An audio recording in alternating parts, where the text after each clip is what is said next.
जो रुकन असांजे सिंध सूबे जो टोटल सीटूं 108 आहिनि। उन्हनि में 26 गैर मुस्लिमन जूं ऐं औरतुनि जूं आहिनि। बाक़ी 42 सीटूं वोट थींदा आहिनि। उन्हनि में जेके 42 मेंबर चूंडबा आहिनि 142 मेंबर जेके चूंडबा आहिनि उहे वरी 2 ॾींहंनि खां पोइ या 5 ॾींहंनि खां पोइ या हफ़्ते खां पोइ सिंध असेंबलीअ में गॾिबा आहिनि। सिंध असेंबलीअ में सभ खां पहिरियां चूंड थींदी आहे स्पीकर जी ऐं डिप्टी स्पीकर जी।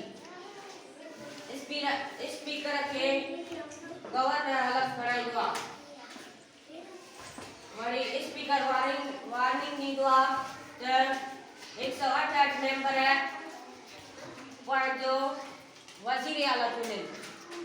वो हेॾे दॿा रखबा आहिनि। उन्हनि में हक़ ईंदो आहे विझंदो ईंदो आहे।